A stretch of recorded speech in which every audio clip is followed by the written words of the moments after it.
People often say that Easter is religious in nature, that it's something Christian or pagan in origin. I'm here to tell you, it's something far different than you've ever dreamed. I grew up in a small town in northern Europe, one of those picturesque little villages that you see on postcards. The kind with lots of farms, a cute little main street area that's all cobbled stone and brick buildings, a little downtown area with an open-air market, and lots of hard-working people in rustic clothes with various farming implements herding animals to and fro. I lived above one of those shops with my parents. They ran a general store, and I helped out until I left when I was 16. They were good people, and I don't think they really agreed with what was happening. They weren't the kind of people that fell in with religious fervor. But they understood the purpose for it, understood the purpose it served the community, and they participated in it, even if it was unwillingly. The celebration of Lady Eostre was not as old as the village itself, but almost. On Easter Sunday, 12 of the town's children were pushed from their homes and led into the square in the middle of town. Their ages were between 6 and 15, and the event was always preceded by merriment before the night itself. There was a carnival that week. Feasts were eaten, gifts were given, and then the night that everyone dreaded inevitably came. I don't remember much about those nights. I remember the underlying dread I felt as I sat in my room, the silent tears I cried without knowing why, and the relief I felt when I'd awoken the next morning to find that it was daylight again. That and the screams. I still hear the screams sometimes when the nightmares come. To understand why this happens, you'd first have to understand Our Lady. The Lady Eostre was once a hallowed deity. She was the goddess of dawn, and the rays she brought had nourished the land for the founders of our region. Eostre had shown them where to go, shown them where to plant, and the bountiful harvest made the townspeople rich and the cities prosper. They praised her and her generosity, praised her for her gifts, but she told them too late that there was a price. You see, she hadn't told them what else lay in that valley. There's a cave near Father's Glen, a huge dank maw that breeds nothing but shadows and pain. Those who go in never come out, and it's where the children of Eostre reside. Legend says that once they were birds, creatures of the wind who were free to fly as they would, but Eostre turned them into hares, an animal more fitting for a season of fertility and growth. The hares were pleased with this. Now they were free to explore the land as they had once explored above, but over time, they grew to hate the children of men, who often hunted them and their smaller cousins. When the people moved into the valley, they began to hunt the rabbits for food, which infuriated the hares. The valley was said to be thick with rabbits and hares at one point, but the humans were in for a surprise as they filled their stew pots. The children of Eostre, the hares, began to come out at night and hunt the men, and many, hares and humans, died as a result. The ensuing skirmishes were good for no one, and Eostre stepped in. In her infinite wisdom, she brokered a trade, a contest of sorts. If you would hunt the humans, then give them the same chance they have given you. For one night, the weakest of them will hide and run from sunset to sunrise, and any you catch will be your prize. Once a year, you will send 12 of your young ones, one for each month that you have hunted my hares, and they will search for them. If they find them, they may take them back to their cave. Those who they do not find will go free. For every other night, my hares will remain below the ground, never to hunt a human under my protection. This is my decree, and all shall abide. And so it has been from that day on. I was chosen only once to participate in the festival. The town wasn't huge, maybe 30 or 40 children of the desired age at any given time, and it wasn't uncommon for a name to come out of the kettle more than once. My friend Maria was chosen 4 times, but managed to hide until dawn on all but the last time. A sibling could go in your place, and sometimes they did. I remember one year that a boy named Elaine had went in his sister's place and was supposed to have killed 3 of the hares before they got him. I never saw the bodies. Everything was cleaned up as it always was when we came out the next day. Most years, I just sat in my room with the doors and windows locked as I cried into my arm and tried not to listen to the children below as they screamed. Most years, only a few lucky kids came back. I was fortunate enough to come back the time I was selected. I suppose I wouldn't be telling you this story otherwise, would I? I was 8 when I went out to do my duty, as my mother put it. I was scared, but part of me just couldn't believe that I would die or never come back. I was young, and all children believe themselves to be immortal. Hell, even the thought of rabbits coming to get me made me giggle. I could just imagine little bunnies with torches and pitchforks, hopping along as they tried to catch a bunch of terrified children.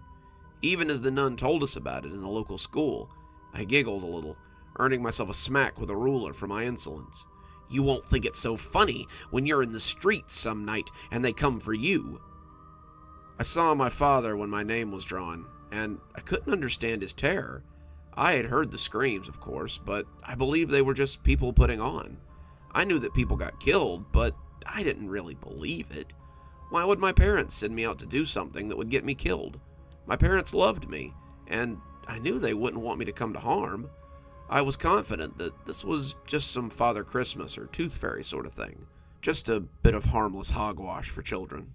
I had never actually known any of the children that didn't return, so it was like nothing had changed from year to year. How small my world was, and how frightening it seems now that I was so naive. So I sat at the feasts, played the games, enjoyed myself that week. I saw some of the other children who'd been chosen, and while some looked scared, others clearly didn't grasp what was in store for them either. We joked about rabbit hunts and bringing carrots to feed the bunnies. We all laughed and talked about how brave we would be, but none of us really understood what was about to happen.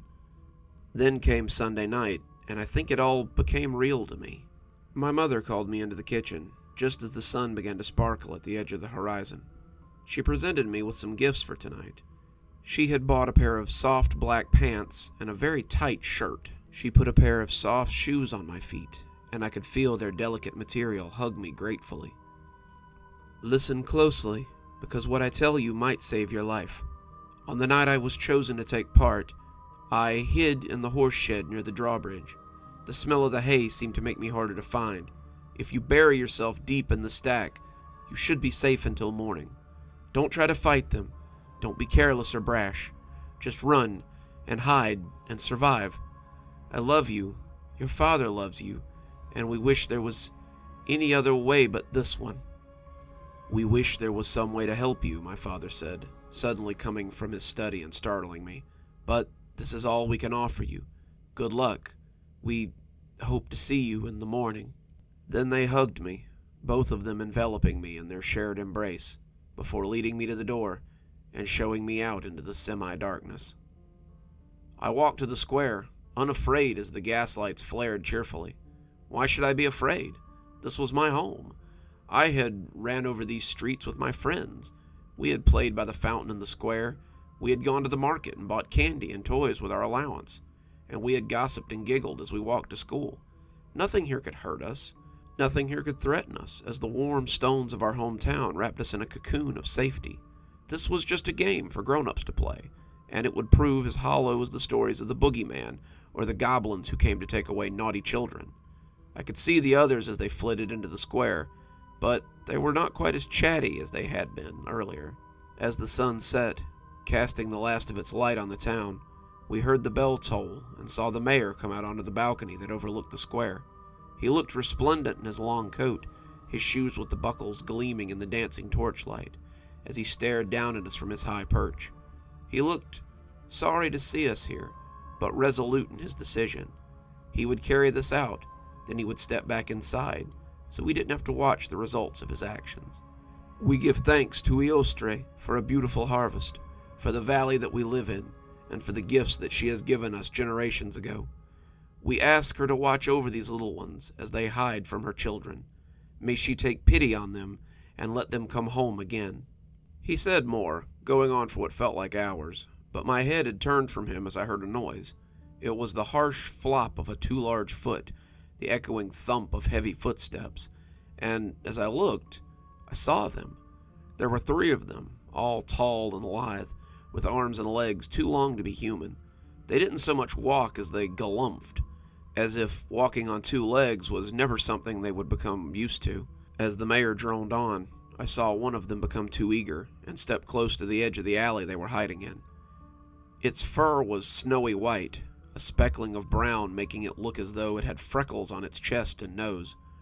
Around its neck and across its shoulders, to my surprise, I could see feathers. and I remembered suddenly that they had once been birds.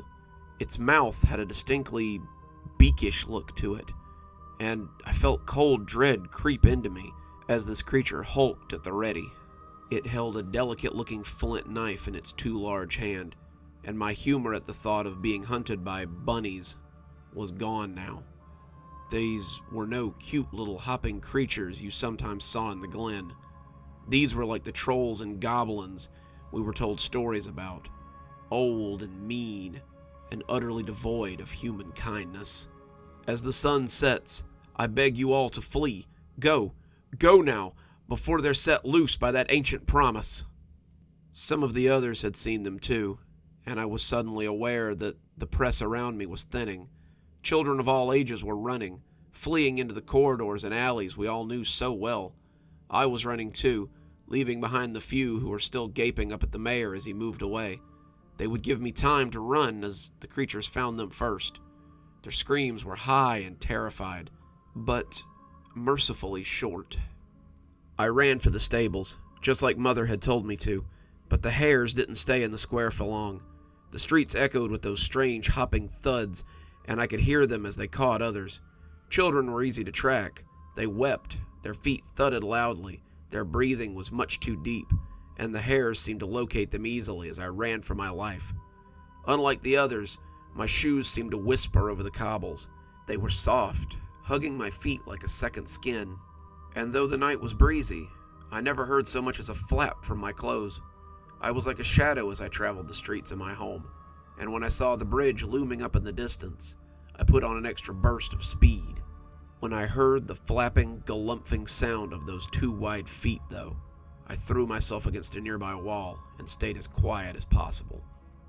I could hear it as its feet slapped at the cobblestones, its nose twitching as it tasted air that likely stank of humanity.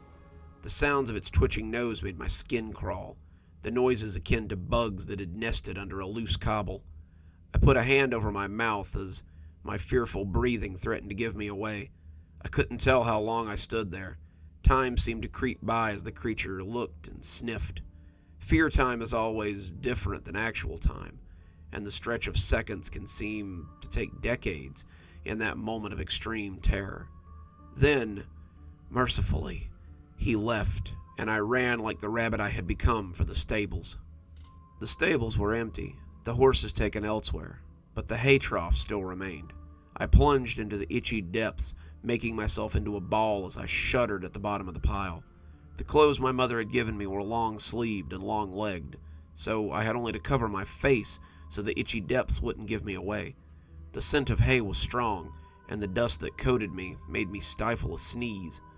I had to be silent. I couldn't do anything to give myself away. I lay at the bottom of that trough for hours, my adrenaline running high and my ears straining for the smallest sound. I heard them when they came in the first time. There had to be at least two of them, their feet slapping at the cobbles as they searched the stalls. I heard them turn over tubs, open closets that were only occupied by horse tack, and grumble in their strange language when they found nothing. When one of them came towards the hay trough, I thought I was done for. It dug through the hay, pulling handfuls away as it searched, and I pressed myself as flat as I could against the bottom. I had to stuff my fist in my mouth, careful not to rustle the hay, for fear that I would be given away by a scream as the creature got closer and closer to finding me. My fist was sweaty, the taste of hay and dust likely to choke me, but I held absolutely still as it threatened to uncover my hiding spot. When it sneezed, the dust getting into its nose, I almost sighed in relief. It scooped out a few more handfuls before stopping, sneezing again as it moved away. Those deep thumps took it out of the horse stall, and I was left to shiver and shake as my adrenaline coursed freshly through me.